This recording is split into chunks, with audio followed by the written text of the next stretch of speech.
Welcome back to the Photos by Mikey podcast. Thank you guys again for listening and watching on YouTube. Today we have an amazing guest on. Her name is Vanessa, and we are currently in her studio in Corona called the Divine Light Studios. So I'm super excited to have her on and kind of really get a peek into her life story as a photographer and now a studio owner. So welcome, Vanessa. Thank you so much, Mikey. I'm so glad that you're here. I'm so glad that we connected, and I feel like we've connected in a few different ways, right? I don't know. Yeah, so the first time I met you was at a meetup in LA. And it's so funny that you say that because I don't even remember that. Do you remember that? I probably have pictures of you, and I really do. I know you were there, but you know, it's just crazy how our industry is just so big, but yet so small. Yeah, absolutely. I still remember because I have pretty good memory, but it was like in a skyrise building, you remember? And it was like a massive studio. Yeah. It was like, I don't know how many square feet, at least like 2,000 square feet. It was huge. It really was huge. But yeah, so I think that's where we first met, I'm assuming. And then we kind of just connected through social media. And we have a lot of mutual friends and stuff too. So I mean, our industry, especially out here in the IE, is, we all know everybody, right? So I'm happy that you're here. Yeah, thank you. Well, let's get into it. So I really want to kind of learn about your story and like how you got into photography. So let's circle back to like the first time you got interested into photography. Back in the day. So I do call ourselves, you know, one of the OGers. So we've been doing this for 14 years now. So back then things were so different. So I think you've been doing it for about 10 years. Yeah. So even in 10 years, like the industry has changed so much, just here in our area. But back when we first started, there weren't as many, you know, even just creatives in general. So it was definitely a journey that we kind of had to pave. I feel there weren't, you know, many people that were out here that you can kind of, you know, receive mentorship by, or, you know, things like that. Anybody that you could really reach out. Hey, you're a photographer as well. Hey, you have a studio as well. There were none out here. So it was a long journey, I feel, at the beginning, but now just to see how things have changed, it's encouraging, you know, to see, oh my gosh, like we're kind of, I want to say, you know, we're kind of one of the pillars of the IE industry out here, right? So, but yeah, the way that I started was through photography. And I initially started doing photography, I think like a lot of us do, right? You know, doing family sessions, things like that. But I would just purchase, you know, our first property. So I was trying to save up money for our wedding. And I was like, okay, you know, what can I do to kind of, you know, kind of reach that goal and start, you know, working towards that. And photography was always something that I enjoyed, and actually I kind of started in front of the camera. So I was doing like a little bit of, you know, amateur modeling, right?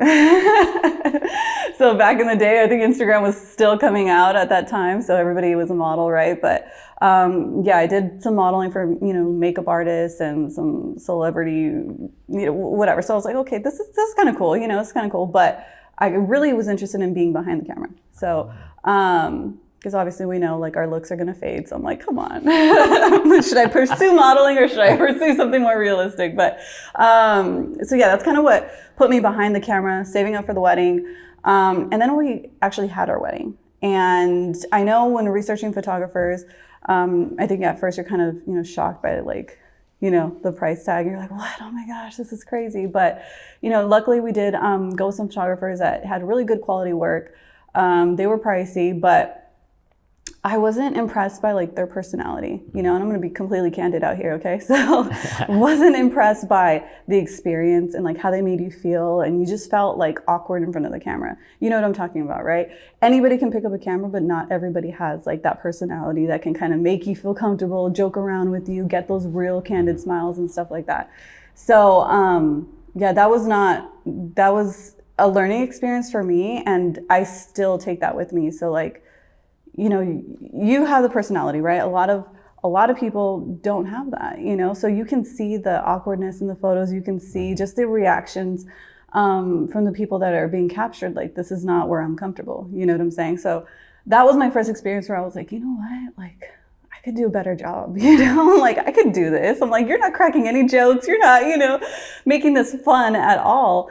And for most people, being in front of the camera is not fun. It's not, it's an awkward experience. It's not something that a lot of people look forward to, So I think it's really like the experience that honed us in, and something that, I was like, okay, I think I could do this. After that, that's when I kind of started looking more into weddings, and, it all transpired from there. But that's the experience that really made me look into weddings. And once you become a wedding photographer, that's it, game over, right? You're in the big leagues with the big wigs. So yeah, once you become a wedding photographer, that kind of just transpires into everything else. But that's what happened. And initially we started, and I say we because we're a husband and wife team. So I say we were the husband and wife team back before it was cool. It was a cool thing to do, right? So nobody ever worked with their husbands either. So that was interesting, and it still is interesting because there's a lot of other elements and aspects that come to that. But that's kind of where we started. And honestly, I was like, okay, I'm going to do this for a few years, and we'll see where it goes. I did not expect it to continue, and still every month I'm like, okay, is this last month? But here we are, 14 years later, and it's still going. So that's amazing. From all of your experience over the years, like, what's one thing that you've kind of learned from weddings that you're now kind of using in terms of like helping you build this studio? Oh my gosh, I think see, the studio was not something that just happened. The studio, I think most photographers, right, kind of always dream of having their own space, right? Here in our area, and especially within these last few years, there were no studios. So we always had to go to LA. We always had to go to Orange County, right? And it wasn't until recently, the last few years, where we've gotten a few studios, in downtown Riverside. And I'm so happy about that, right? Because we didn't have anything out here. It was always having to, jump on the freeway, head out to LA, in traffic, and all of those things, right? So I'm happy that we now have options here in the IE for us. But as far as like the experience from weddings and carrying it over to the studio, I think it's just the client experience. I think with anything, our industry especially, is client experience. So, the way that you conduct yourself with all of your clients is the same way that you're going to conduct yourself with studio clients. But now your subject is different depending on if you are going to rent it out to other photographers. Who's your client? Are your clients still going to be the same? All of your wedding clients, and now they're going to be maternity clients, or are you changing your demographic? But it's just the client experience, I think. Right, absolutely. I think that's very important. What inspired you to open a studio? So again, it's always something that I wanted, to be honest. I've been waiting for this specific space for 6 years. Wow. Yeah. So this is the only natural light studio in the city of Corona. So that's big because a lot has changed in our city. And this is one of the last original buildings in Corona. It's centrally located. Like, it checked off all the boxes for me. And it's close to my home. Like, it was perfect. So there was a lot of things that I had been waiting on, praying for many, many years. So this is not just something that happened. When it happened, it literally happened like from one day to the next. Like, I had to jump on the opportunity. It's such a funny story because I got the call, and we were packing for a vacation to Cancun the next day. And I got the call the night before. And you know how crazy it is when you're about to travel and stuff like that. You're traveling all the time. So. Absolutely. So when you're packing, you're not thinking like, hey, I'm going to book a studio. But I got the call, and it was like, do you want the space or not? Because it's like, it's now or never kind of thing. Hold on. This is like the day of or the day before? The day before. Oh, the day before Lord. I'm leaving.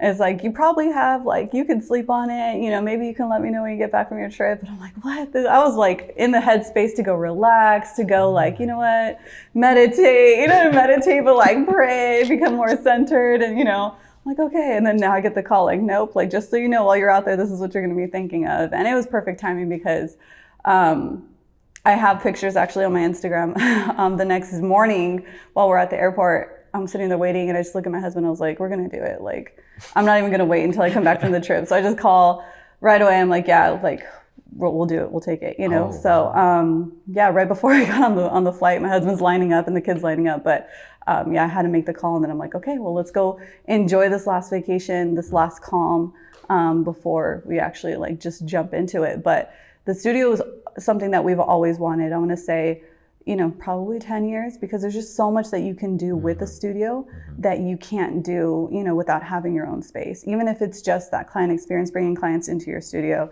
you know, for meetings, for just different things. It does elevate, I feel like, your professionalism to, you know, a certain extent, because there's only so much experience that you can provide without having a space. You know what I'm saying? So absolutely. And I'm sure you've got this so many times where like someone calls you, right? Or a former client's like, oh, do you have a studio? I'm kind of want to do like a studio photo shoot. I'm like, oh, I don't have a studio, but we can go rent out this other studio. Right. Right. I mean, I don't know how many times you've probably been asked that question. Yeah, and then it's an additional, you know, it's additional costs and stuff like that. And then, okay, which studio do you want? Do you like this one? Were you willing to travel? And you don't know what you're going to get when you get to the studio. You know what I'm saying? So it's not your space that you kind of have control over. So it's definitely something that I've always wanted. Lots of ideas, lots of plans, you know, for the space. So it's exciting. It's exciting because I feel like you do kind of reach a point in your career, or, you know, in this, right, where you're like, okay, what's next? Like what, you know, what else can we do, you know, to just kind of, I don't know, I don't want to say keep it interesting, but you've mastered weddings, you know, like that's your bread and butter. So I'm sure you're kind of like, okay, what now, you know, and eventually like, what now? Like, how old are you? I think I'm gonna keep that a secret. You guys can find out later on that episode. Because it is, yeah. Watch till the end. Watch till the end. It is, you know, it is something that I feel like is a young man's game, you know, or a woman's game, right? Like weddings take a toll on your body, like physically. 100%, yeah. And we kind of talked about that a little bit off camera, was, you know, me as a mother and like in child rearing age, right? Like having babies and, you know, whatnot. It's really hard to work weddings while you're 9 months pregnant. It's really hard even after, when you have a newborn and you're still breastfeeding, nursing, you're having to pump in between, things that maybe you don't really realize, but things that I've lived through like multiple times already. It's really, really hard. Yeah. Really, really hard, because you can't even go to the restroom during wedding days, right?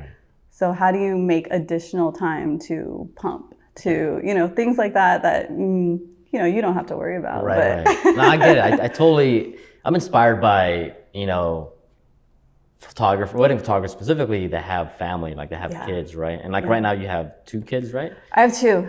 And how old are they? My son is 5 and my baby is 2. Oh my goodness. Yes. So that's a lot of balancing act, right? I mean, now you own a studio too. So how does that work in terms of your like work-life balance right now? You know, it's crazy because I do feel like it's a family business, right? Like I'm married to my business partner. So, we are constantly working. So as far as balance, we enjoy what we do. And if we didn't enjoy what we did, then I think it would be an issue. But, you know, my kids are chasing me with like their pretend cameras and stuff like that. So I really am hoping that, you know, we kind of continue making this like a family ordeal, but, you know, just really trying to make time. I feel like we make time for like big things, you know, like big trips, big, you know, on the daily. I tried implementing certain systems such as, you know, having office hours, having, you know, different things. Now with 2 babies, I really am trying to be very strict about how accessible I am to clients. So I've been doing this for 14 years. That means I have clients that I've known for 14 years, that have known me and grew up with me and my kids and my everything. So they're like family. That means they have my phone number. That means they know where I live. That means like a lot of things like that. So just recently, because of all the kids, right? I'm really staying strong on implementing the systems of, hey, here's my email, you know, here's our website. Let's kind of channel through those. And really shutting off, you know, during certain hours. So Roy, my husband's really on me about, hey, you said office hours, you know, you have to put it down. Put your phone down. Yeah, he's like, put it down at 7, you know, kids are asleep, well, you need time as well, which I'm going to be working, I'm going to be editing, but as far as, accessibility with clients, I think that's more where your mental toll is. For me, editing is relaxing. I cannot go to sleep without editing now at this point, 14 years later. So it feels weird, Right, absolutely. So to kind of circle back to when you got that call and you were about to leave for Cancun, and when you got that call, and then when you came back from Cancun, was the space ready to go, or did you have to do a lot of revamping for the space? Yeah, so I had already previewed the space prior to, so it was a makeup studio, a makeup academy before we took it over, and so I had an idea of what the space kind of looked like, but I also already had plans as to what I knew my studio was going to look like. So I knew it was going to look like this, right? So we completely redid the floors. Had to do a lot of repairing to the windows, to the walls, and patchwork and things like that. I really wanted this texture look that you see on the walls. We shoot bright and airy, so I really just wanted a clean canvas to be able to do whatever you want, right? So we could do setups, we could do, just because I do so much, I really wanted a clean canvas that could be utilized for multiple, different things. Having core prop pieces that I know that we utilize and my clients prefer. A lot of my clients are kind of bougie, so they really like the restoration hardware pieces. They like that, but we still have that urban feel, So, like I said, I had plans for this space for quite some time. So I already had my Pinterest boards. I already had everything. And while I'm in Cancun, I'm like, okay, this is the first thing we're going to do. So nowhere better in the world for me to be planning our next move than right there on the beach. We're like, this is beautiful. God is good, and now we definitely did a lot of renovating to the space. But like I mentioned, we were in the middle of busy season. So we got here. What month was it? I got the keys in October, I believe. And don't even call me in October. We were crazy busy, right? So I got the keys. We did 3 weeks of daily renovations.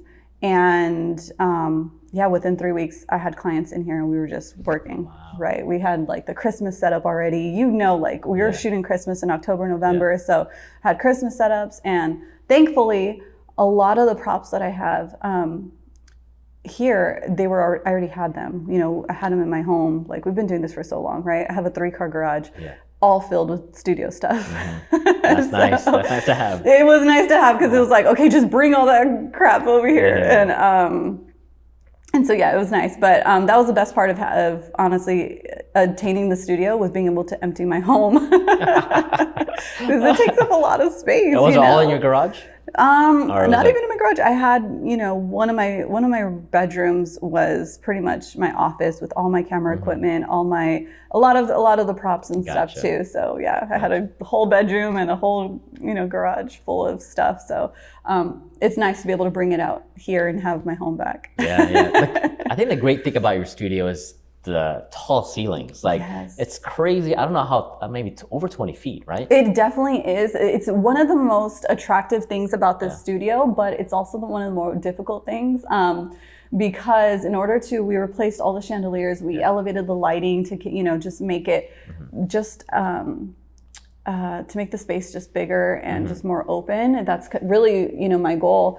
And but still have that lighting that we have now for we also host events and stuff like that. So we wanted to make sure that we still had ample lighting.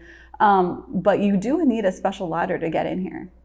Yeah, it's very tall. It's very tall. So in order to install the chandeliers and things like that, we do need special ladders to really get all the way up there. But again, I knew my studio was going to have these open exposed beams, these types of chandeliers and stuff. So it's kind of, it just felt right and it fell into its place. And again, the whole goal of our studio was just to create, a space that we could really give God the glory and be able to just come and bring, his light. So our tagline is utilizing the Lord's divine light to capture life's greatest blessings, right? So that's always been kind of our core and our forefront, is just really making sure that we can utilize, what we do and our talents to show, why we're here, right? Which is absolutely. Yeah. So where do you get your inspiration from in terms of your studio name, Divine Light Studios? Isn't that crazy? Yeah.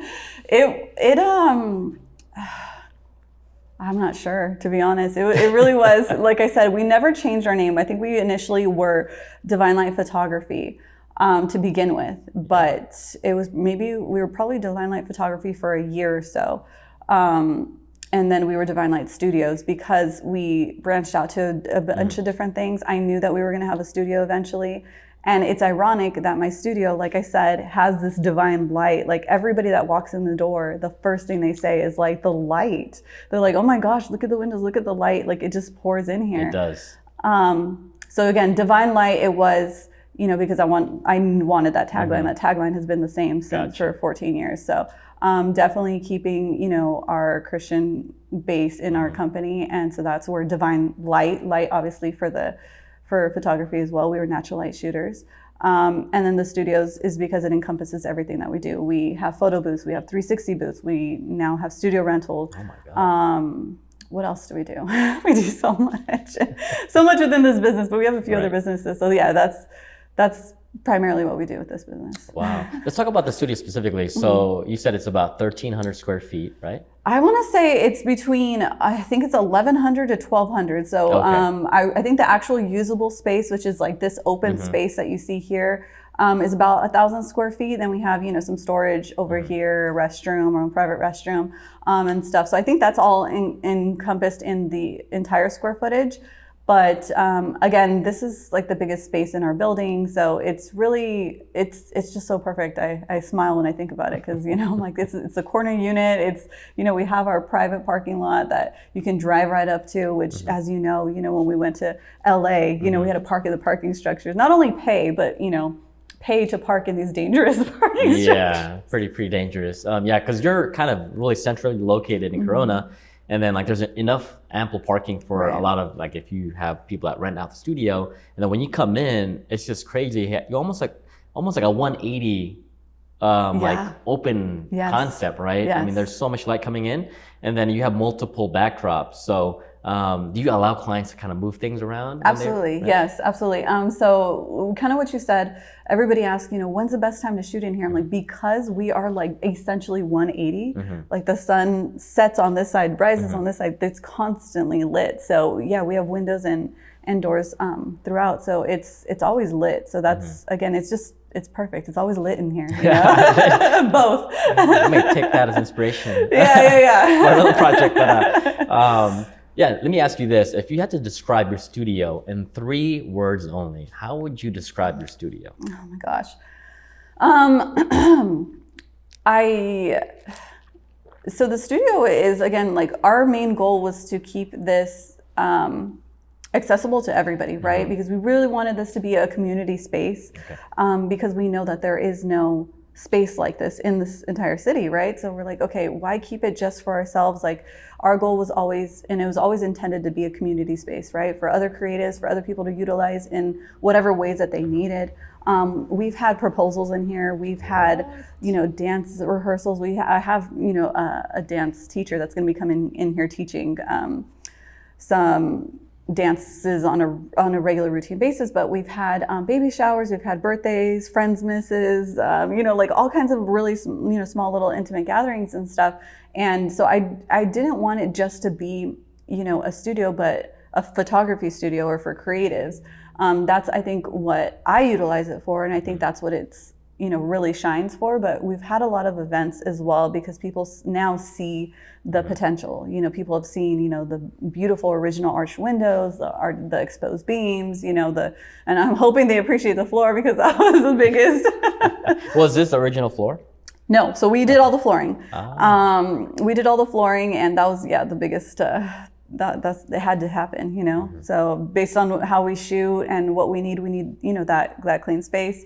The other option was to kind of make it, maybe a certain type of flooring in one section, another, certain type of flooring in another section. I was like, no, we need it just to be uniform all the way through. I knew that, the way I shoot, the way our preference, right, is just very clean, open, and classic. So that's really, well, I just gave you 3 words right there. Nice. There you go. Clean, open, and classic, timeless. But yeah, I mean, that's kind of the style of shooting that we do. And that's kind of what I wanted the studio to really give as well, is just open, bright, airy, and all of those things. That's amazing. In terms of like renting the space, for like, let's say if I wanted to rent the space for a client to shoot like a family session, is it typically an hour minimum? Like, how does that work for like photographers that want to rent out your space? Yeah, so I mean, for this space specific, it's an hour minimum. Would I recommend that?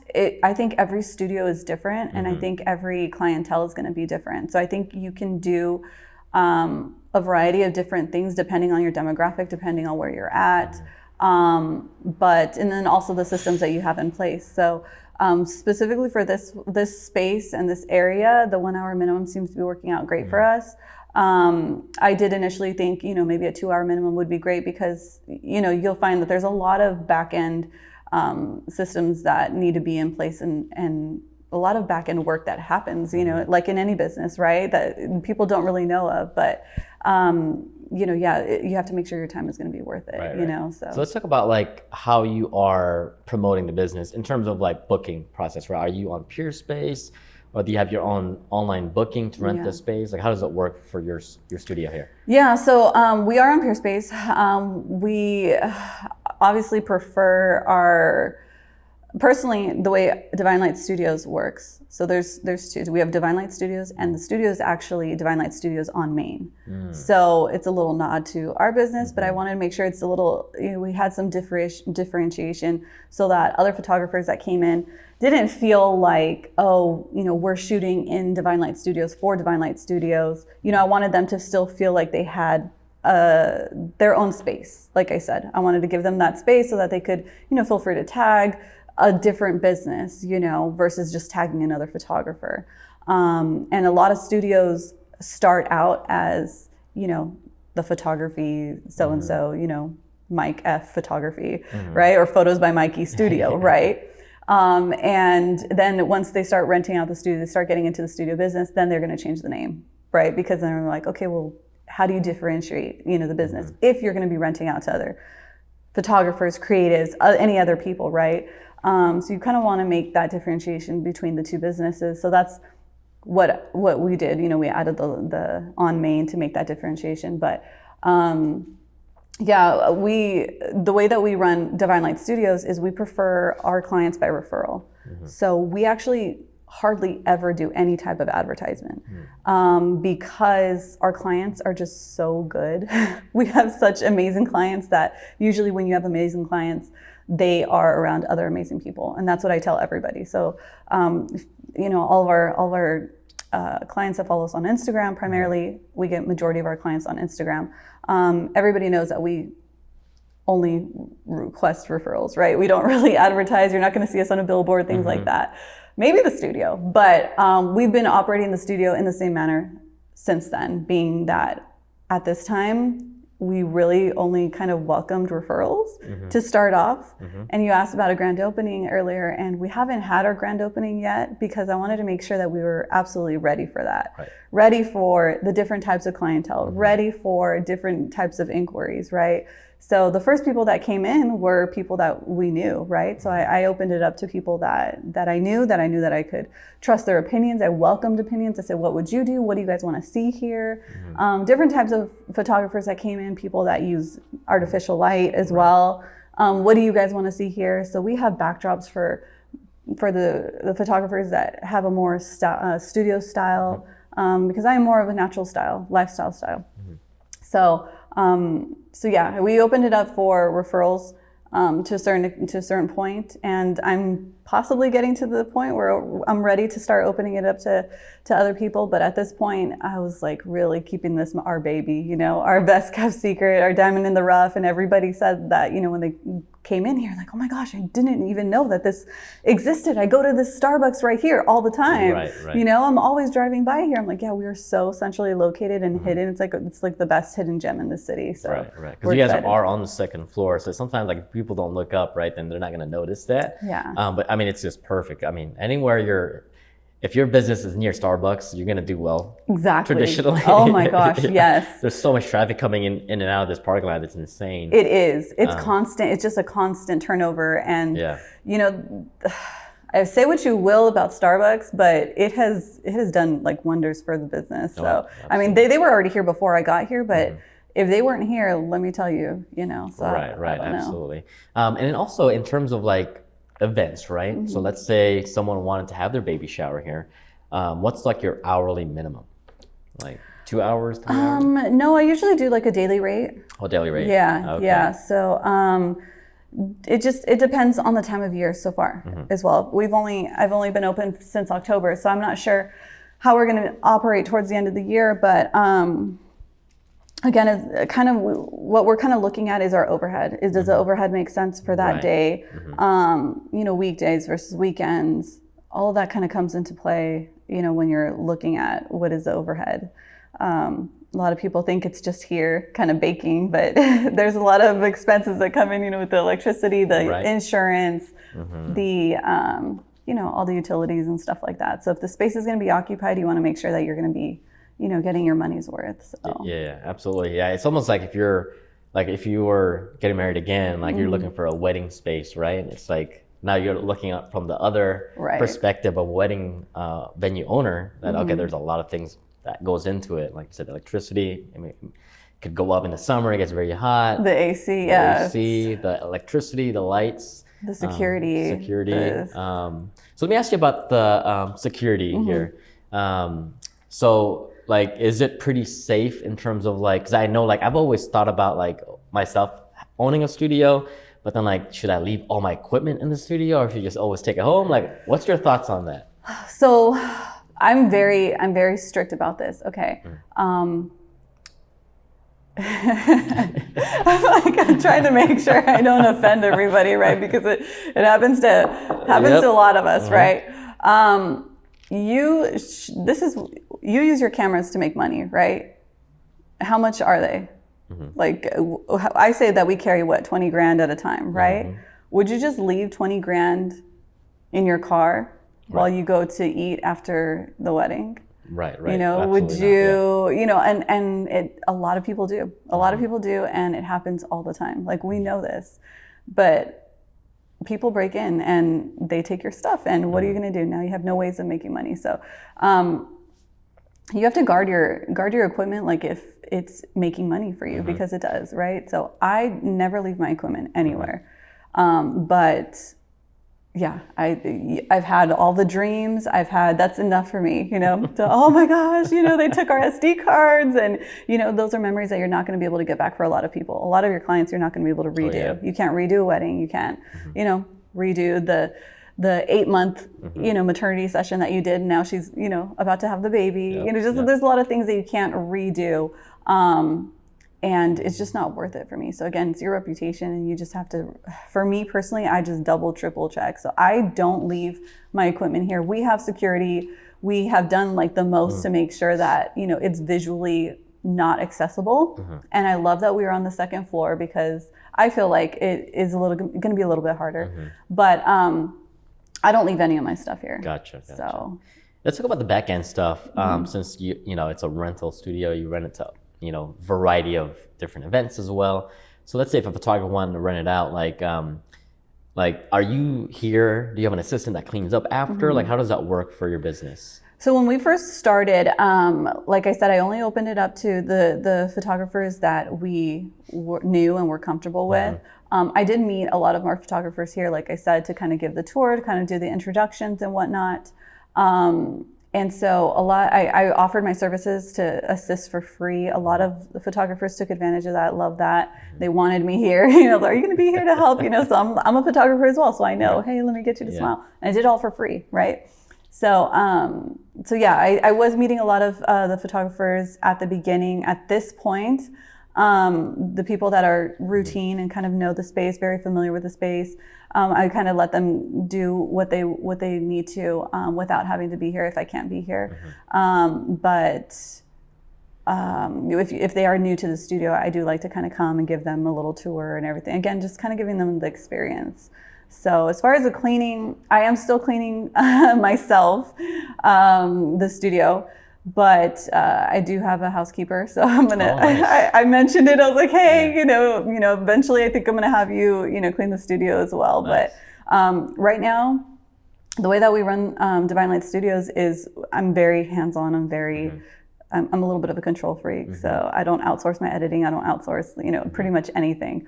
And it's worked for me up until now. So I'm kind of running the studio the same way, where I want to make sure I do everything myself so that I know what's going on until I know, okay, it can run on its own. But Gotcha. I'm almost there, but again, I have a hard time letting go. Right. Because I've been to many studios, and some of them are very like independent. Like they just give you a code to the the lock. You go in and then you do your own thing, and then you leave. So are you typically here every time someone rents out the studio? Not anymore, no. Okay. Not anymore, no. As long as, like I said, if it's a client that has been here before, which at this point, all my clients pretty much are return clients for this studio. I do, if they request me, then I'll do my best to be here to assist them and help them. But at this point, I'm not really here every single time. So it depends. I would say it depends on the client. Gotcha. Yeah. So if you're not here, how does it work? Is there like a code on the keypad or something? Yeah. There's a code. So I send them all that information beforehand, and then they come in. The security also is pretty much wireless, so I'm able to turn off the security once they get there, and we have cameras all around the building, things like that. So there's a lot of things that if I needed, I'm here without being here. So that's what's nice about it, being this day and age. So there we have a lot of ways to ensure that we can still operate without having to be here, which is nice. That's awesome. Yeah. Since you're a wedding photographer for a long time and now you transitioned to a studio owner as well, what's one thing that you like most about being a studio owner? Oh man, it's the opportunity to be able to do so much more, creatively, because especially being here in SoCal, like you see the weather. The weather is crazy, right? So in the summer, I hate shooting in the heat. I will not do it anymore.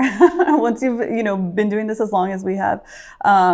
You kind of, what your preferences are. What are your preferences? Yeah, summers are tough. Do you charge more for summers? Be honest. It depends. If it's an outdoor wedding, of course, because you're out in the heat. You know what I mean? You're out there all day, and it's hot, and you're sweating. It's more hard work. So I actually don't mind, just because I love the heat. Kind of, I'm a different person because I'm from like the tropical island of the Philippines, so I prefer the heat. I actually don't like the cold as much. Yeah, wow. I don't know if it's just me. And so like I actually love the summer in terms of like shooting, but of course like I prefer if it wasn't all outdoors. Like for example, if the ceremony was outside, okay, that's fine. But let's bring it back in, right? Yeah, or else I'll be toasted. Everybody will be toasted. You know how it is, like where during the ceremony, like the guests are just burnt, like like sitting there for maybe 20 minutes, but you get the sun directly on your face. And they're not working. Yeah, they're just sitting, and they're like, sometimes, and then the venues sometimes don't provide like umbrellas, or they just don't remind the guests, and like some of them, they just walk off to the side and stand under the tree or something. I know that, and it's the worst. You see it, and it just makes it very obvious. We all know it's hot. Like we all know it's hot. And then you see the people. It's not in the seats. Standing off to the side or whatever, but. That is something that, like I said, we've only been open, how many months is that? Like 6 months now? So October, right? Yeah, almost 6 months. So like 6 months. So we went through rainy season and cold season, and so that was kind of nice, because I did have sessions scheduled on days that it rained, and I didn't have to worry about it. And I remember stressing so much and constantly the back and forth with clients, like, is it gonna rain? Is it gonna, are we gonna cancel? And what does that do for your schedule, especially during busy season, and you that do this full time, right? Yeah. So that's a good point, because totally forgot about the rain, because it's been raining like crazy back in April. So if you had like a family session and it's raining back to back, or you just don't know when it's going to rain again, right. And then the clients like schedule are packed as well, you can bring them in here and just do the session here, right. Which is amazing, right? Because now you have an alternative to that, providing maybe that service compared to someone that didn't have a studio, right? Which is amazing. And I look at it too from like almost a branding perspective, because you could do so much. Like I'm sure I always follow you on your story. So I mean, this is like a blank canvas, and you can always do like tons of different things for your branding. I'm sure you've done headshots here, a ton of different things. So the opportunity when I think about a studio is like unlimited. It opens up a different variety and genre of things that you can do, right? So headshots, traditional headshots, right, on backdrops, things like that. Yeah, they require a studio. You know, yes, you can do it outdoors, but it's just not. It's not. It's experience. If you're expecting your client to pay top dollar, which you know, at this point in your career and where I am as well, like. We're not just starting off, you know, we're not, like I say, Facebook photographers that are advertising for $150, you know, hey, let me shoot your wedding for, you know, whatnot. So you do have to also elevate, if you're going to raise your prices, you have to elevate your experience as well, you know, what you offer. And I know a lot of people have said that, you know, having a studio has just really benefited me and my professionalism and how, you know, I can offer this type of service to clients and stuff. So, it does elevate, you know, who you are, your brand, as far as, you know, your brand is concerned. And, you know, in order to make money, you have to spend money. So they know that you are a serious photographer. You are somebody that is serious in business because you have invested in this type of way. Not saying that if you don't have a studio, you can't be, you know, an invested professional photographer, but you do have to have that experience, you know, so how are you going to, if you don't have a studio, how are you going to bring that experience to your clients? Okay.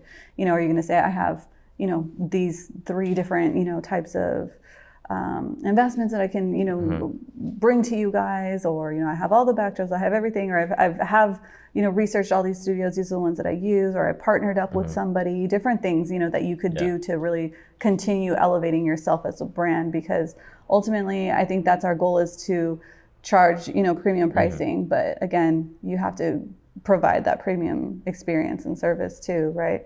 You had kind of mentioned, I caught one of your lives the other day, right? Towards the end, you had started mentioning something about, what was it? Was it about the 100K or was it something else? Oh gosh, 100K, tell me about that. Well, that's going to be a long story. So I kind of went off on a rant on that one just because like I was trying to inspire people, because it's just all about I think it was comparing yourself to others, right? Comparing yourself to others, you know, that it can be good, it can be bad, right? So, you know, I know a lot of photographers will automatically start off the bat, try and start charging these prices, right? But you don't have anything to offer, you know, clients, right? Yeah.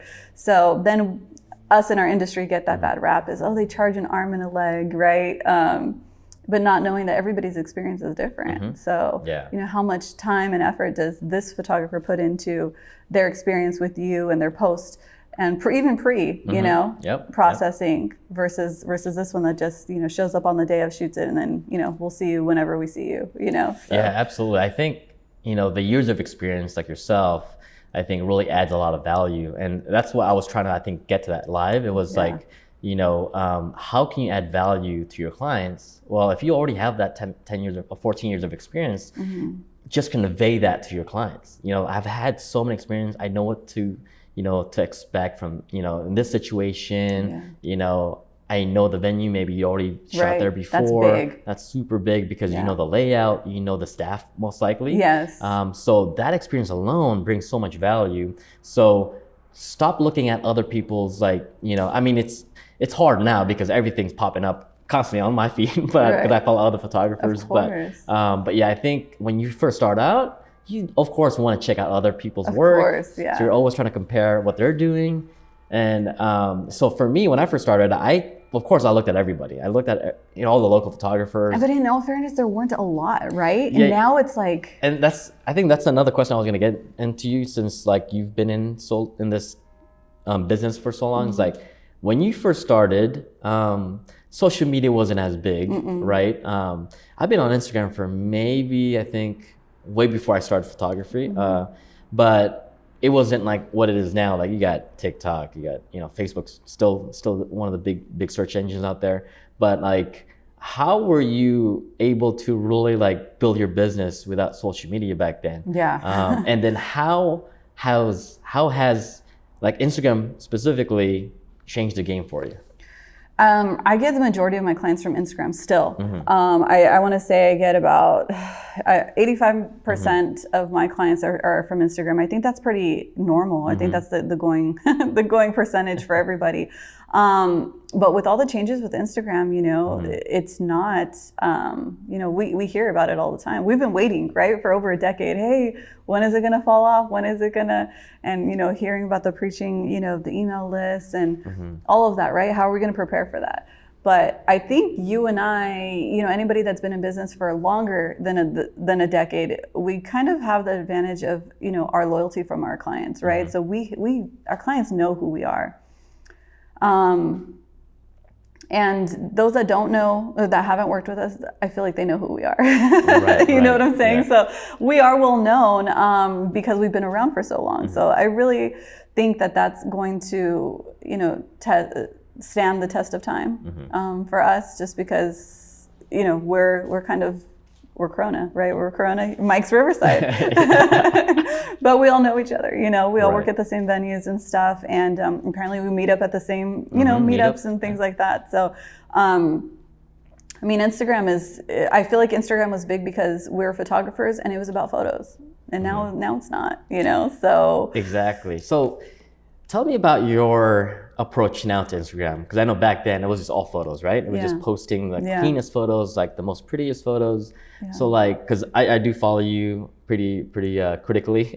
Kind of. Really? Yeah. I follow everybody. So but I do have to kind of I kind of also have that thought in my head, I got to pull back sometimes because I'm always constantly looking on Instagram to find inspiration too.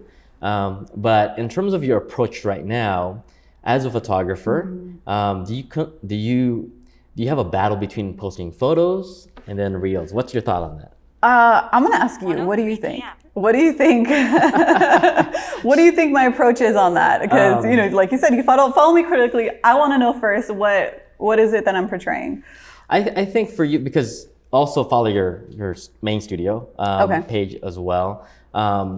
In my opinion, in terms of what you're doing is great. I feel, because everybody has a different strategy, but I feel like posting videos are great, but I think from a client's perspective, they still want to see some photos, right, on that end. But I think you do a great job of posting on stories as well, which people want to see they always want to see your personality. Exactly. If you only post photos, I think now you're kind of falling behind the game. Exactly.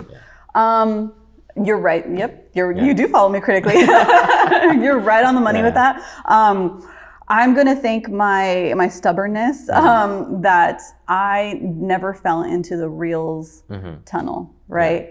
I never fell into, this is what Instagram wants from you. I'm like, okay, but this is what I want Instagram for.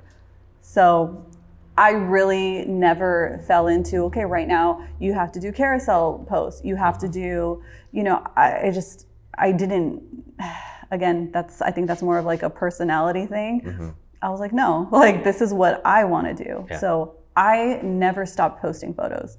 And maybe I'll throw in a reel from here or there. And if I'm bored, whatnot. But no, my approach on Instagram is that I'm going to use it for how I want to use it. Yeah. And that's obviously, not what is advised by, social media coaches and whatnot, but I use social media how I want to use it, and that is pretty much just posting photos is what I want to do. And I'm going to be honest, it is pretty much just because of the time constraint. Absolutely. So if I had time to just be sitting there and doing certain things such as different types of content creation, then I would do it. But I get paid to do content creation, so I'm going to do it for my paid clients. I'm not going to do it. So at this point, I do content creation for clients, and they pay me to do it. So that's what I'm going to focus on. I'm still a photographer, and I love posting my work, so I'm going to post it. But am I going to get fancy with it? Am I going to, get sucked into, you have to make it a carousel reel because Instagram likes it? No, people want to see my stuff, they're going to see it. And if they want to go back and look at it, then they will, right? But again, I think I only have this approach because I already have our clientele. Right. I think for you, since you have a ton of clients already, that's constantly revolving and referring. Right. It's technically you don't need to do as many of the the trendy stuff, right? Exactly. Because they already know you, and people always referring you. So in that case, I think for you, it's okay. people that are attracted to you, they just want to see like your work. You're absolutely right, but you were absolutely right about the stories thing. So I am very active on stories because it is it's easy for me.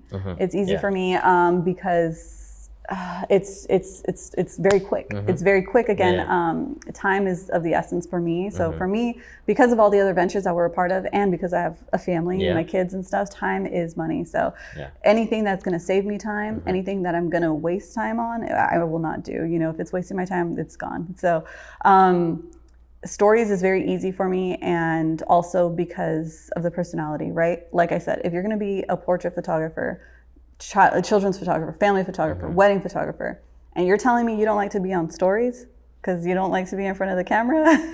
Yeah, you know, I had my 2 podcasts before. I had a DJ, my good friend Rob. I listened to that one. Yeah. So I asked him like, hey, asked him about his strategy too. Like, he's always on, you know, stories, and I love the way he's always portraying his like stories when he's on the job. And I asked him like, you know, should DJs do stories or videos? Like, and he said, of course. If they're not comfortable recording their own video, like how comfortable could they be on the wedding day? Exactly. Like, on the mic. Exactly. Preach that right there. If you take anything from this episode right here, it's that. Okay. from the expertise from this chair and the expertise in that seat right there. Look, if you're going to be in a service-based industry that is dependent upon your personality, right? Giving your clients this experience, making them feel comfortable based on how you act, and you can't even act. Right. And it already goes, for me, in my opinion, it really goes down to communication, right? Because that's our service. We got to communicate our values. We got to communicate our services and how we deliver our work. If you can't do that, and also it's also a sales process too. Like, you got to be able to sell yourself and sell your business. So like, because I've met so many photographers over the years, I've mentored a few, and then like, I'm shy, I'm an introvert, I don't know if I can get a phone call. Then you need to go street. You need to shoot street photography. You need to look at shooting food. You need to look at, you know, doing real estate photography or something. But you know, like I said, I do feel like, listen, and you know this, anybody can pick up the camera, right? Anybody can be a photographer, and I'm doing that for those that are listening in hand quotes, right? Anybody can be a photographer, and I say that all the time, but no, not just anybody can just pick up and run a business. You know, so like the business aspect of it, you'll see as a client, you know, and this is something that I do. I don't know if you do this, but I don't know how you would do it. Do you have kids? I don't have kids. Okay. Yeah. Go ahead, preach. I don't have kids. I book photographers constantly. Do I have my own staff? Do I have my own team that could shoot my photos for me? Do I have a tripod? Do I have the experience to be able to do it myself? Absolutely. But I book photographers all the time, right? For family photos, for maternity photos, for whatever. And I try to book different photographers, right? Because I want to, 1, support our industry, support other creatives. But 2, also, I want to make sure that we're still in the game, you know, as to what everybody else is offering. And I'm going to tell you, like, honestly, I'm in shock. I'm in shock that so many people are still running a quote business, you know, the way that they run things. I just can't, I'm like, there's no longevity in the way that you're running this, you know, and it is shocking because I'm like, this is not, you know, this is not a quote business, you know, but. Can you give us an example, if possible? Without putting any names out. Yeah, I know. How do I give these anonymous examples, just right? In general, what do you see out there that you think photographers shouldn't be doing in terms of their business? I feel like you have to prep your clients. If you don't prep your clients, whether it be, you know, using Instagram, okay, I know that they follow me, so I'm going to post this for them. I'm going to be, you know, I'm going to send them their emails. I'm going to have the meetings beforehand with them. I'm going to send them their outfit guides. I'm going to, you know, kind of just check in with them. I've had 0 communication from some photographers until like the day of our session. I'm like, are we still on? Like, you know, again, yes, we booked, but you know, you don't hear anything and you're kind of just, you feel ghosted and not prepared. So when you show up, you're kind of like already, you know, questioning, are they legit? Is this a professional? Do they know what they're doing? Am I just another, you know, person that they booked and took my deposit and then, you know, and then afterwards, you know, so I think during the session as well, kind gosh, how do I give these so many examples without putting people on blast? Because, but yeah, I would say, I think that's a big one is being able to make sure that you give the people what they paid for, and then after the fact, communicating, what it is. We also know, right? Because I say it all the time. I tell my clients, you'll get your sneak peek in 1 to 3 days. If any of my clients are listening to this, the spiel, and that's usually what I tell them when they keep coming back. I'm like, the deal. You get your sneak peek 1 to 3 days, the whole thing 2 to 3 weeks, right? And I usually ask them, is it okay if I post your sneak peek? All that. It's a nice little speech, right? But it's been the same for 10 plus years. Right. But if you say 2 to 3 weeks, then you should deliver in 2 to 3 weeks, right? So if you're over here at 3 weeks, 4 weeks, I'm like, oh my gosh, how does this? Right. Like, okay, hey, you said, again, does that make you want to come back? Exactly. But gosh, right now at the top of my head, I really can't remember, but I'm usually always early to my sessions. I've had photographers get there late, which is fine. Things happen all the time, but it feels like it's just, a lot of people are just running it like not seriously, if that makes sense. I totally get from your perspective because if I had to book a photographer, right, of course I want communication prior. I just don't want to like, okay, now we're just gonna show up and then like there's no like expectations set. Right. And so that's kind of the thing I've always preached about my other photographers that work for me is like, set them up for success. Yes. Like, tell them exactly what they're gonna expect in the day, have a conversation like what you're gonna do, and then at the end, just tell them exactly what you're gonna deliver and how long it would take. If it's gonna take longer, then make sure you tell them, because then they're waiting on those images and they're gonna have a bad taste in their mouth. That's like, oh, what's happening? Is something wrong? Believe me, because I've when I first started, I was really interested in getting into photography. I looked on Yelp and I looked on because I used to manage a nutrition store back then, and Yelp was like our biggest way to get clients. So I always look at other competitors and like what was the negative comments, negative reviews. So I would go on like other people's Yelp pages and look at the lowest rated things, and the things I would see was like, oh, lack of communication, like almost number one, lack of communication, or didn't even show up. For photographers. Yeah, photographer didn't show up. Yeah. Or showed an hour late. What was another one? Took my deposit and ran or something like that. Never delivered my photos. Never delivered, yes, that too. They just never delivered. I've been trying to communicate with them. They never got it. And especially for weddings, oh my God. Isn't that crazy? It's crazy. And then there's one photographer I've been following on their page. And this lady had, I think, posted a year ago that they had a bad experience. They never got the photos, and she reposted again. Like, I'm still waiting for my photos. Again, I don't know the whole background on that, but if she has to post again, there's something wrong. This is what, I usually get frustrated with photographers in our industry, obviously around the holidays, because everyone is so quick to take everybody's money. Everyone is so quick to take everybody's deposit, and then they complain about being overbooked. Yes. And that is something that really, really annoys me. Again, I'm like I mentioned to you on your live, I try not to compare myself to anybody else because it's just like drives me nuts. I'm like, what? That doesn't make sense. But I hate it. I hate it when photographers will just take everybody's deposits, right? Oh, yes. They'll book everybody. They're completely overbooked, and then they get online and complain about how overbooked they are. Yes. And again, I can't deliver, your photos until this date. Oh, you'll have your photos by Christmas. Like Christmas, they needed it like a month before Christmas for their Christmas cards. What are you talking about, And they don't communicate those things to clients. Exactly. So the clients are like, wait, I wanted my pictures for my Christmas cards like everybody does, you know? So book appropriately, Exactly. If you can't handle that workload, then you should be outsourcing, but people don't do that because they don't want to take in that additional expense, right? Exactly. So if you're going to take in on that workload, you have to be able to serve and serve what you said that you're going to serve, right? So that's definitely one of the things, like you're asking for examples.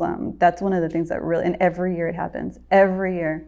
And, you know, you hear friends, family, I never got my pictures. And it's 6 weeks later for a portrait session, you know, like that's kind of unreasonable, I think. You know, so I don't, unless, you know, you said beforehand, hey, it's going to take you, you know, 2-3 months to get your pictures back for a portrait session. Right. You know, you're not going to have them in time for Christmas. Do you think people are going to still book you? Yeah, that's terrible. That's so terrible. I think like you said, it's a communication thing, but I really do hate when photographers overbook themselves and then complain about, hey, I'm doing my best to try and get them back to you guys. Like, be patient with me. No, that's your job. Exactly. That's your responsibility to, you know, carry out your business and know what systems you have to have in place. Like I said, there's a lot of things you could do. I'm not saying don't take everybody. I'm saying you're going to have to pay to outsource. You're going to have to pay to cull. You're going to have to pay to edit. You'll have to pay maybe to, you know, upload or something. You know what I'm saying? Have an assistant that'll assist you in that. But I don't think it's the client's fault, especially when we're well versed in the process and they have no idea. You know, they to them, they think you're their only client, you know? Yeah, absolutely. So they're your only client, I should say. But yeah, that's one of the things that really grinds my gears a little bit. I think it happens a lot when they have like mini sessions back to back, and that's some of the negative reviews I've seen. Is like they have it back to back, and then I know it's hard, especially when it's like right on the clock, right? And then like the client may be 5 minutes late, and then like now you're rushing.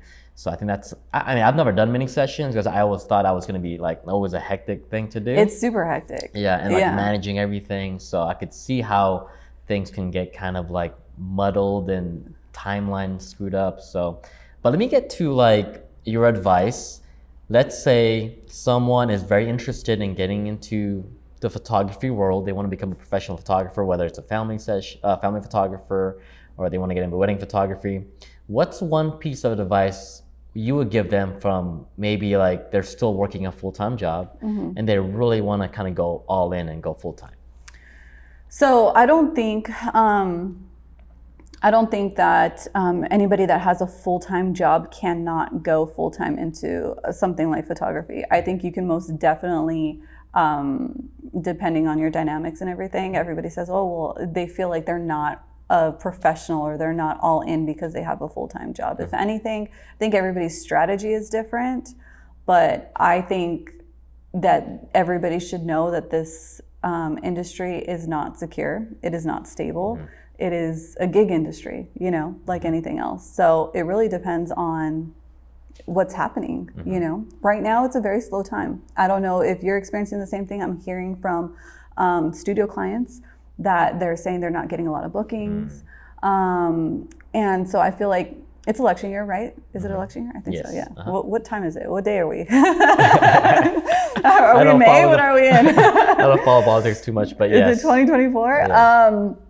So I know that generally on election years, you know, things slow down, things are always up in the air and stuff.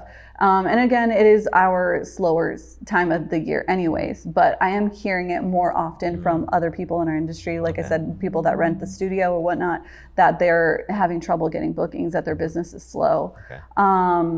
So I really try and convey to people that think, oh, if I quit my full-time job, I'll be able to make more money. That's not necessarily the case.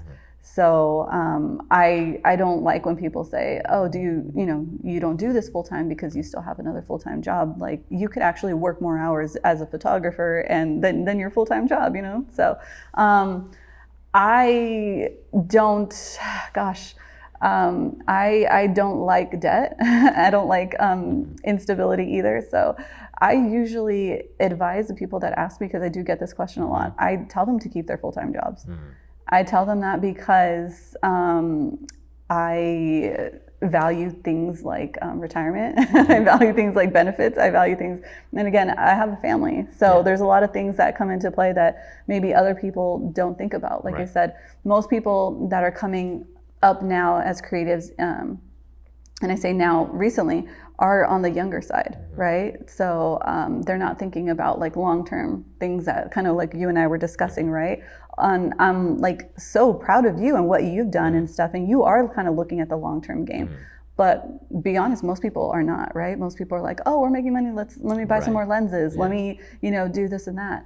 and it might be working for right now, but as I've seen in the last decade, they kind of stay where they're at, right? And they're dependent upon the gig industry not dying. And what happened during COVID, you've seen what happened. So if people ask me, should I quit my job so I can go full time in? Like I usually don't tell them to do that. So I'm maybe the one on the opposite end of the spectrum, but you hear all these Instagram gurus saying like, you can quit your full-time job and chase your passion. And that's just not how I was raised. So you're an immigrant, right?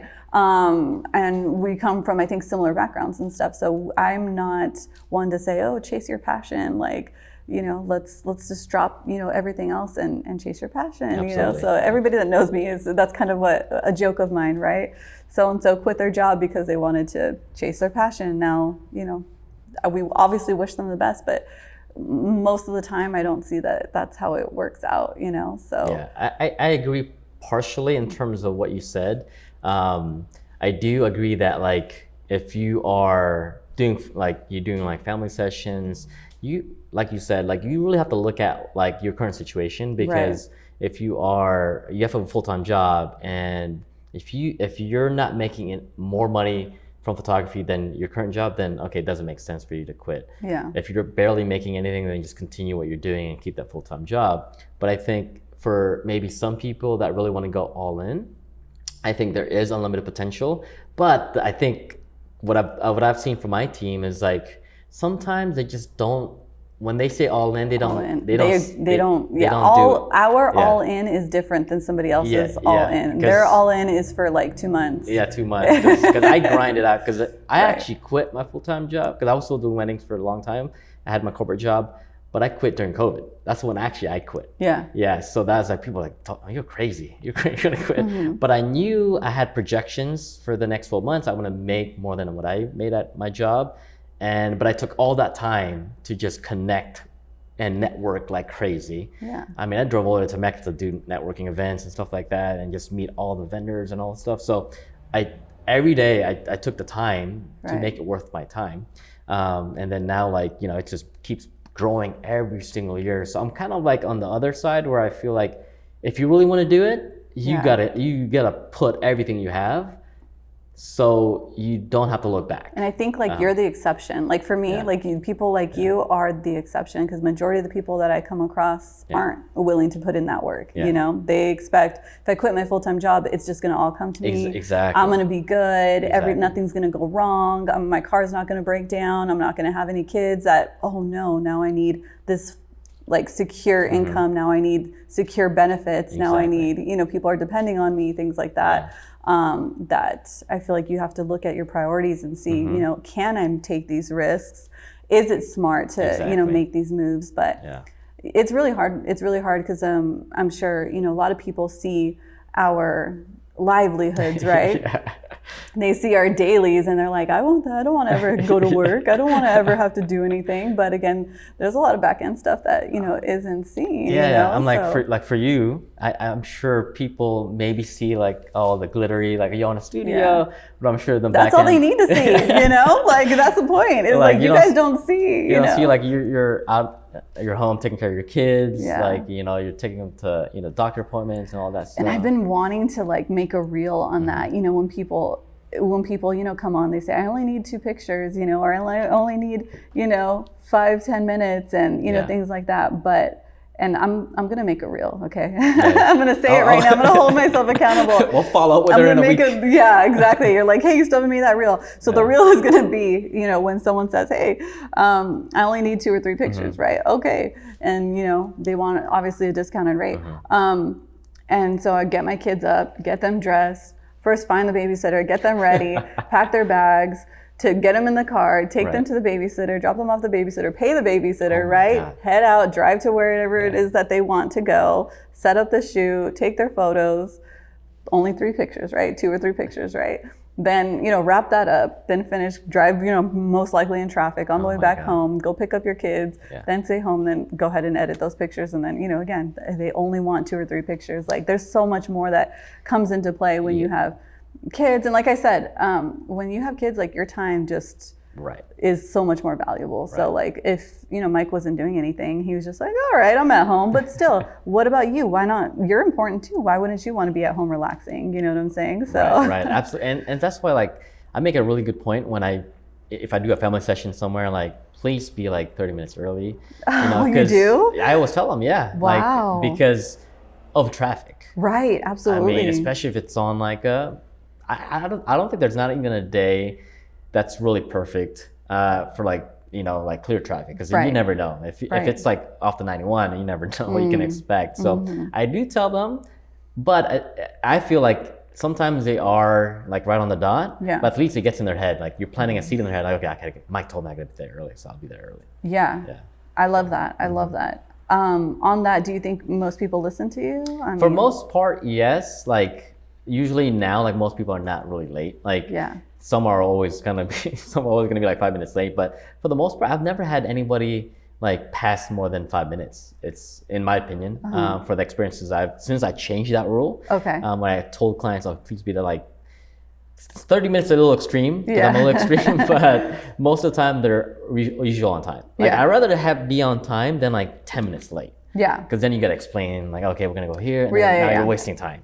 Absolutely. So you're already starting late. So it's at the very least, if you can start, on time. Exactly. Because I'm ready to go. Once the clock hits that dot, I'm ready to go. Yeah.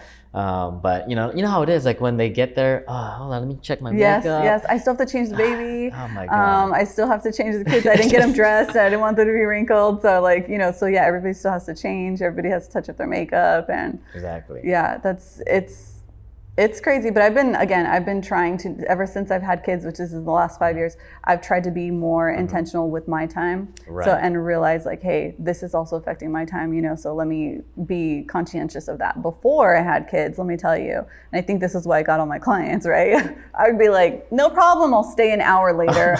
I'll stay all the time, Mike. I would do this all the time. So people, expected that from me all the time. They're like, oh, it's all right, she'll just wait, and I did, I did do that for a long time. So now just kind of having to groom your clientele and be like, okay, now we're gonna, let's all try and be a little bit more conscientious about what's happening.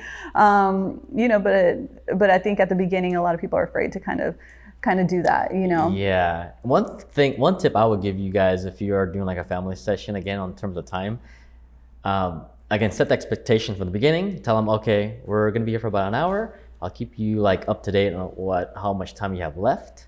So they already know what to expect. So usually when I have the session, I was like, oh, okay, we're gonna go to these 3 locations. And then usually by the last location, I'm looking at the clock. It's okay, we got like 5 minutes left. Do you want any more photos? So they already know. Right.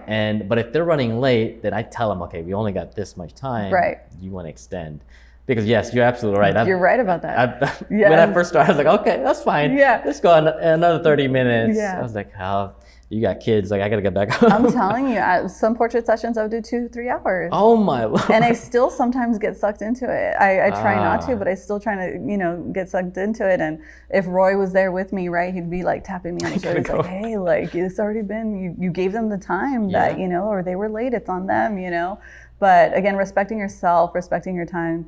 Gosh, we can go so much into, like mentoring and whatnot. But I want to know, for you, what is like the worst portrait experience you've had?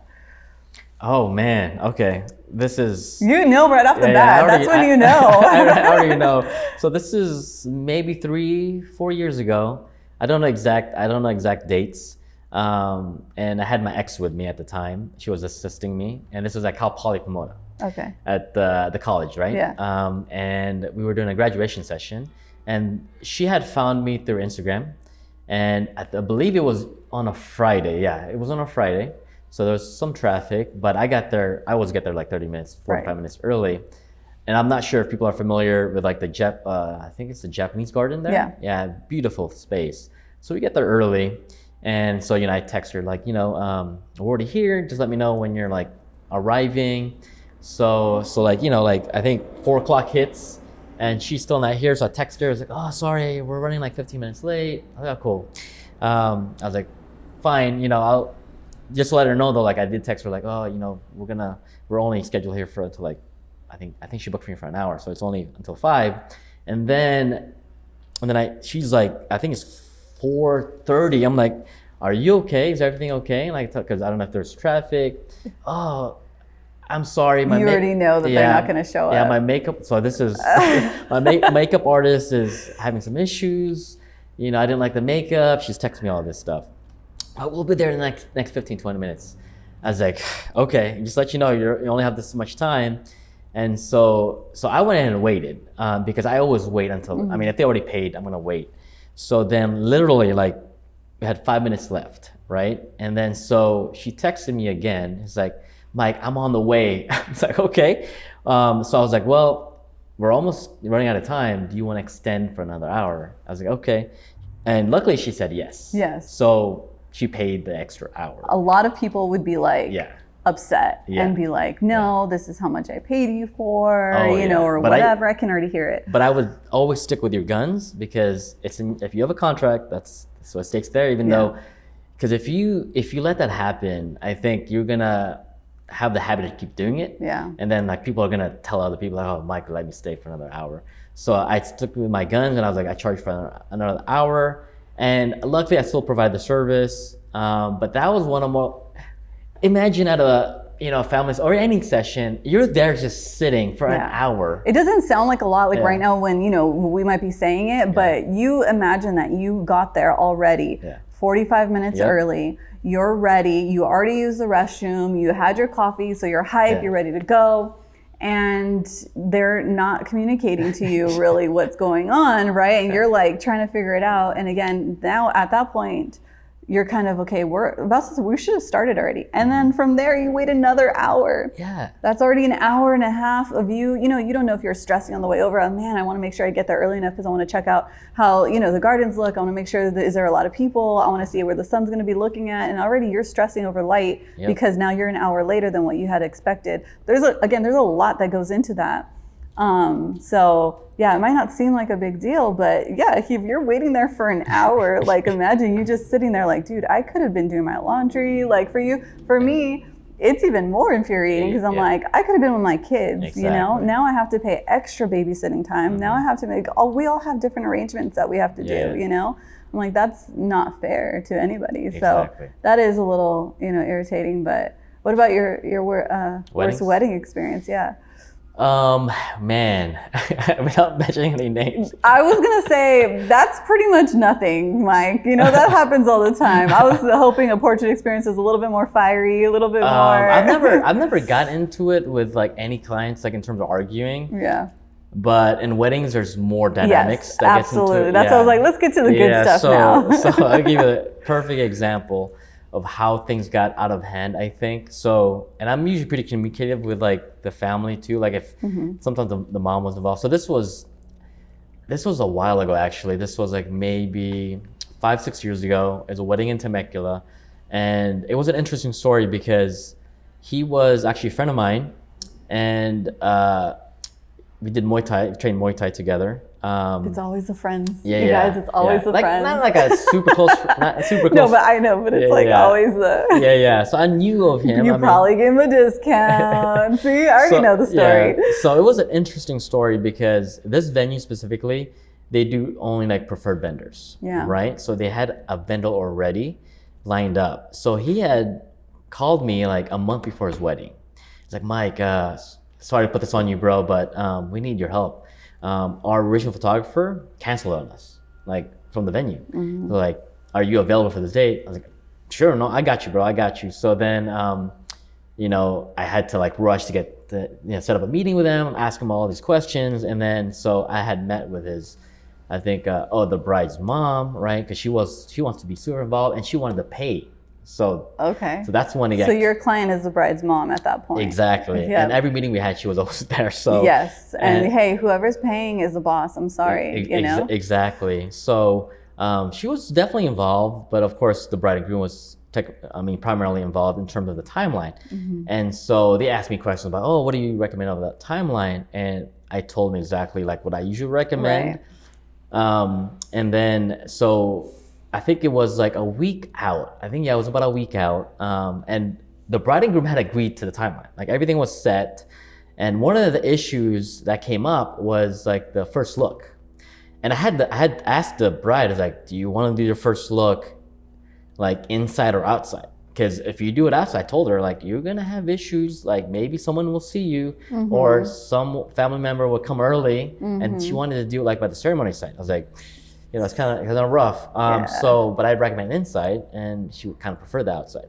So then I was literally in my in the barbershop getting a haircut, and my phone goes off, and then and I always pick up if it's like a known number, and then right off the bat, are you like, it's the loud voice yelling, are you the photographer? Oh. And yes, can I ask who's calling? I'm the bride's father. Who the heck scheduled the first look on the ceremony site at this time? And sir, we talked about it with your daughter and future son-in-law, and he's just going off on what the fuck? Yeah, he's going off on me. So I had to calm him down. I was like, sir, we had talked about this. This is what they want. We could definitely change it. Yeah, it didn't even happen yet. Yeah, what are you talking? This isn't even the wedding day, right? Yeah. So this is just the beginning. Oh. So eventually we got, we kind of agreed to do it inside, right? And then came the wedding day. We had everything settled again. And so the first look was going to happen inside. So there's like a kind of like a hotel on this venue, and everybody's staying at the venue. And so we're gonna do it in the hallway because it's really nice. And then I had walked into the groom's room telling him, we're gonna set you up right now. And so right before I did that, I get I think a phone call from like the bride or the mom, I think. It's like, Mike, can you come back here really quick? Actually, my dad wants to do a first look before. Okay. So I had to tell him, like, hey bro, the father wants to do first look before you. And he got super upset. Like, I don't want to do this anymore. So there was something between them. Right. I didn't want to do something.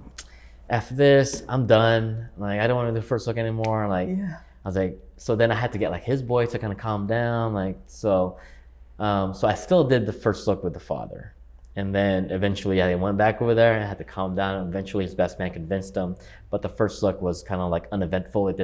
He didn't really. He was into it. He wasn't happy. Yeah. So that was one of like the craziest moments that has happened. There's many crazy other things that happened over the years, but that one is one of the most memorable one because I thought he was gonna like just cancel everything. Like, I don't want to do this. Oh, it was that bad. That bad, yeah. He was just so emotional. You know how it is. Yeah. But yeah, that's one example. I could go on forever, but yes, getting a phone call and like someone yelling at you, like that's without even knowing you. Who are you? Yeah. Yeah, that was rough. And then of course there's other ones where I've shared it on other podcasts where my car got broken into. Yeah. We're at a venue where the bride's brother had broken my back windshield on my car. Like literally just punched the hole in the car. On purpose? Not on purpose. He was super drunk. Okay. And that's why that venue doesn't do open bar anymore. And they know that story. They know me at that venue. So yeah, that's an interesting one. But more about you. Talk more about you. I just want to go get a little bit more out of you to get, let's see, are we on the same page here as far as crazy clients? Yeah, absolutely. So you'll have, everybody will have some of those situations. And I think that's one thing that you can't really, you can't learn. It's just experience teaches you that. That's where I was getting at is that, when you've had, and I say this to all my clients and I make sure when we're kind of having that intro conversation, there's things that, money and, trends can't really support, and that's experience, because you come across situations like this all the time. All the time. And it's like, how are you going to handle it, And even as a young person, I'm not saying that just because you don't have experience, you have to be able to do research and figure out what's going to happen if it rains. What am I going to do?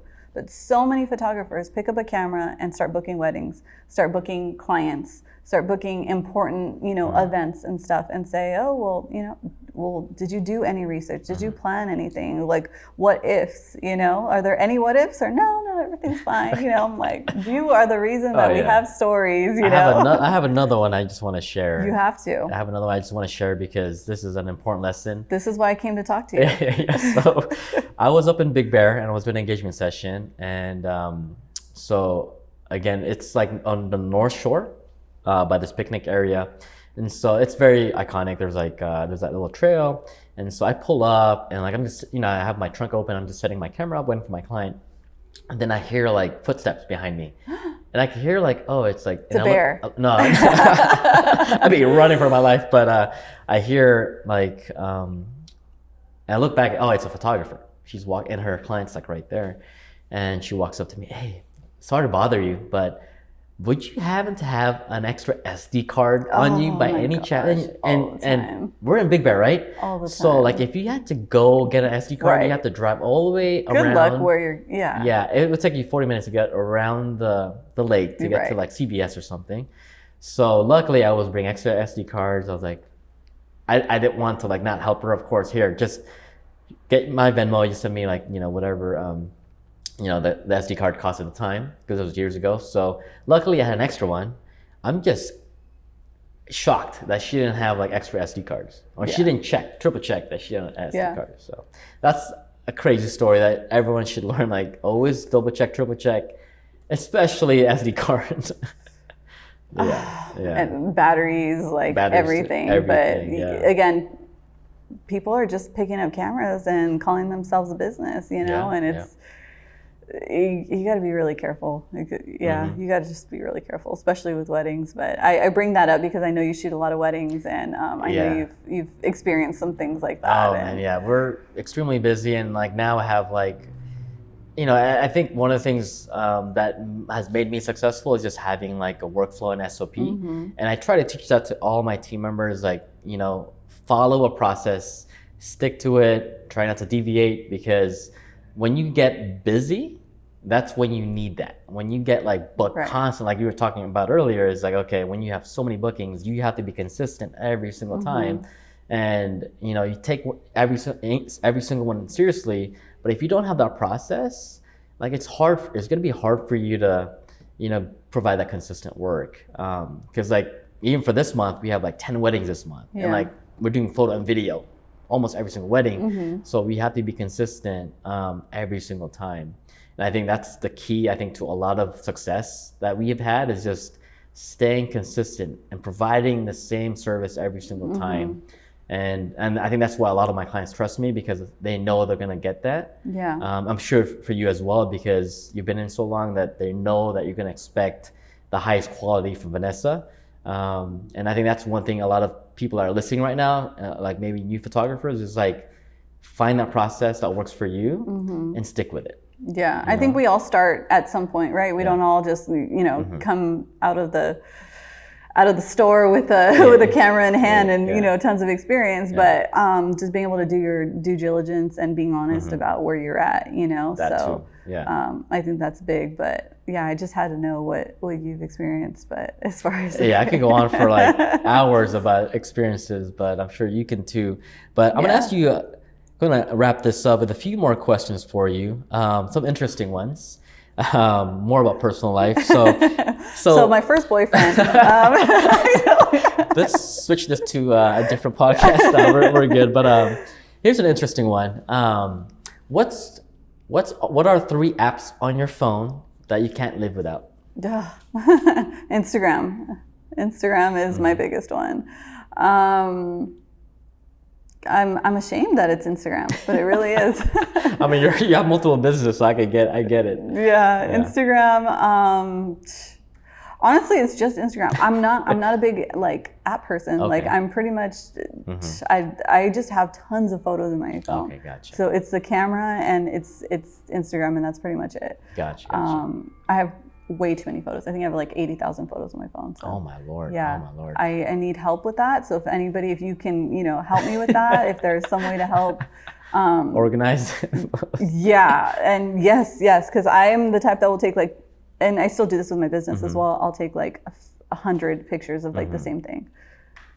Absolutely. Why? Yeah. I don't know. I just do, you know? Yeah. So, let's just angle, you know, we'll make sure it's not blurry. Let me just, you know, like, but how do I pick only one, you know? So, just Instagram and my camera. Awesome. Are you currently watching any TV show that you're currently addicted to? Yeah, I'm not proud of any of it. I don't watch a lot of TV just because we're so busy with everything else that I work a lot. I work every single day, all day pretty much. And so when I do watch TV, unfortunately, it's kind of just to like get away. So it's like trash TV. But I do watch a lot of like murder documentaries, and documentaries are like, that's what I binge. Nice. But Chicago Fire, Chicago PD, you know, like that kind of stuff. We joke, but like because of the industry that my husband's in, he's in law enforcement. Like we're all like very much into crime. Yeah. Gotcha. Interesting. Crime, but honestly, like 90 Day Fiance is our thing. Oh wow. Yeah, that's definitely interesting. It's embarrassing, to say, but I watch it sometimes, but not all the time. What's one place you want to travel to, like a travel destination that you've always wanted to go to? It could be anywhere in the world. Gosh, honestly, I'm gonna be honest. I'm very blessed that I've been everywhere that I've wanted to go. Yeah. But I'm gonna say, like, you know, we did the whole European tour trip, and you know, South America is somewhere that we haven't really touched base on. But with like Zika and some other stuff, I'm like, well, I'm okay, because honestly, I feel like I've found my love, and that's Cancun. So I feel like there's nowhere else. No offense to the Philippines. Maybe I need to try the Philippines. I have not tried the Philippines, but I've heard it's beautiful. Yes. Right? Yes. So, but right now, like my favorite place in the world, and it has been for a long time, is Cancun. So I feel like I've seen so many beaches around the world, and I feel like that's still the most beautiful. A follow-up question on that. Why Cancun compared to any other beaches in Mexico? Oh my gosh, the sand is so white. The water is so clear. So it's not even like blue. It's like so clear. Everything's just so clean. Depending on the times of year, of course, because you know, nature takes its course and seaweed or whatnot. But the sands are so white. The water is so clear, and everything is just so clean. And that's why. That's amazing. Describe yourself in 3 words only. Oh man. Putting you on the spot here. Can you describe yourself in 3 words? Not right now. I guess I can. Very active. Oh, I guess it's 2 words. Active, adventurous, and creative. Yeah. Active, adventurous, and creative. Spoken like a true single guy. Usually what my husband will say is that I'm hardworking. He does like my humor, so he thinks I'm funny. And he does say that I have a really big heart. So I am very sarcastic. I am very strong. So I might come off, you know, at first as to, oh, you know, she's kind of scary. She's kind of intimidating. She, you know, you know, she's kind of a lot of things. But I think if you're interested in who I am personally, you know, at my, you know, organic heart level, then I think that's where it's at. Is, you know, work has always been a priority because, you know, I've seen how hard my family has worked. So I know that you can relate to that. So I think, you know, when you immigrate to this country or you've seen that firsthand, then you know and understand, you know, the importance of that. So I think there's something not quite like it. So I think that's why you've been so successful, you know, because I see that you still have that drive, you still have that fire in you. And a lot of people don't have that, you know, because like we talked about earlier, you know, are you going to go all in? Yeah, I'll go all in. But do you still have, you know, a safe, you know, you still have a safe place to go ahead and rely on? Or is all your family in the Philippines and it's do or die, it's now or nothing, you know? Right, exactly. And or me, is it, you know, hey, is this going to work, or it's not because you don't have anything else to fall back on, really? But yeah, so I mean, I really appreciate, you know, what you've done and like what you're still doing, you know. It's very admirable, and I like to surround myself with people like that, because people that kind of just, you know, hey, if it works, it works. It doesn't, it doesn't. Somebody's going to save me. They're not my kind of people, you know? Absolutely. Last question for you. what's one piece of business advice you can give to photographers in general, and one thing that you would tell them not to do? Well, I feel like we've touched on this a few times. So, one piece of business advice that I would tell photographers would be not to quit your full-time job. Or, find a profession, find a position where this is going to be a full-time job. We say full-time job. This is a full-time job. Running a business is more than full-time job. Yes. Like being an entrepreneur is a 24/7 job, right? But I think it's really, personally, and this is what I tell everybody, I think it's really important to make sure that you have all of your responsibilities taken care of first. And what does that look like for everybody? It's going to be different, right? For me, I have other responsibilities and priorities. You have, what you consider your responsibilities and priorities too. But I think it's really important for, especially us in our industry, to realize that having a 9-to-5 is not a bad thing. Everyone has, like I said, all these Instagram gurus are selling courses on, how to get rid of your 9-to-5. But guess what? If your 9-to-5 is paying your bills and your gig is not paying your bills, exactly. Let's be real here. The 9-to-5 has been looked down upon for so long. But what if you can find a 9-to-5 that actually works for you, that works for your end goal, that works for the overall, picture and stuff like that. So I really don't like when people put down the 9-to-5, because the 9-to-5 has a lot of things that the gig industry does not, that the creative industry does not, that the entrepreneur dream does not have, right? Stability, benefits, retirement, just a lot of things that come into play that you don't really think about, at first when the money's coming in, you're like, oh, this is great. Let me go ahead and pursue this full time. But I'm a big believer in utilizing the 9-to-5 appropriately, Awesome. So amazing. Great advice. How can people find you? Maybe if you want to share your website, your Instagram handles. Yes, people can find me either here at the studio or at home. No, no, you are only invited to the studio. No one is allowed to come back to my home. So the studio is on Instagram at Divine Light Studios on Main. And photography, photo booth, 360, content creation, all of that is at divinelight_studios. And our website is divinelightstudios.com. Awesome. And we'll share all her links on the description down below on the YouTube channel and also on the podcast. So again, I really want to thank you for your time, Vanessa. I appreciate all your insights and your business advice. And hopefully we'll get to do another episode, maybe follow up maybe a year later, see how your studio is doing. Oh my gosh, can you imagine? I can't even fathom. I can't think that far right now. Maybe we'll follow up on your year anniversary. So we'll go from there. That looks good. Yeah, absolutely. Well, thank you all for listening. Until next time, have a good one. Take care.